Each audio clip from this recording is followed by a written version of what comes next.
Good evening everyone. কি খবৰ আপোনালোক সকলোৰে আৰু আমিও ফাইনালি গুৱাহাটী আহি পালো বহুত দিনৰ মূৰত ঘৰ আহিলো মানে ফাইনালি আহিব পাৰিলো আৰু তাতে যেহেতু ল্যান্ডস্লাইড এবোৰ হেনটেন যি মানে ঢেৰ কিবা কিবি কাৰণে আহিবই পৰা নাছিলো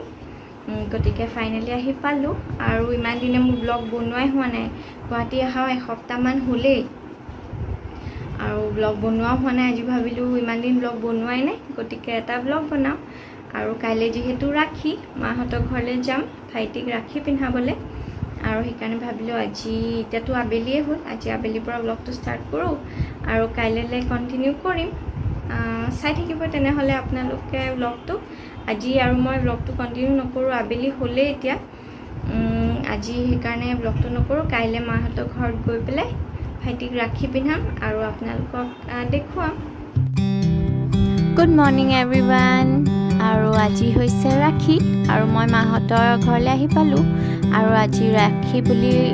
ট্ৰেডিশনেল ড্ৰেছ এটাকে পিন্ধিলো আৰু আপোনালোককো দেখুৱাই দিলো সিম্পল কুৰ্তি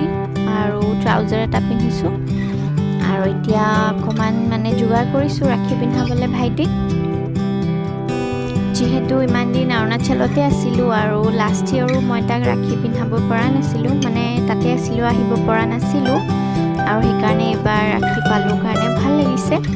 আৰু সেইকাৰণে আপোনালোককো লগতো শ্বেয়াৰ কৰিলো ব্লগ এটা বনাই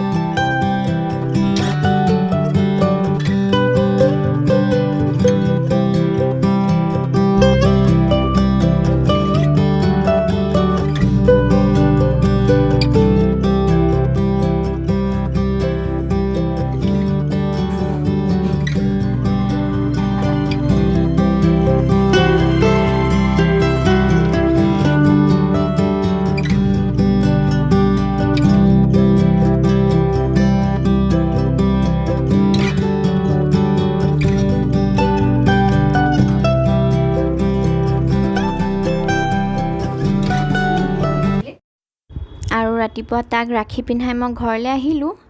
সি এতিয়া মোক ফোন কৰিছে যে অকমান ওলাই যাম আৰু মোক কিবা এটা গিফট কিনি দিব বলে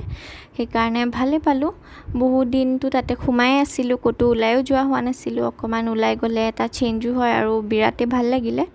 আৰু সেইকাৰণে আপোনালোকৰ লগতো শ্বেয়াৰ কৰি দিলো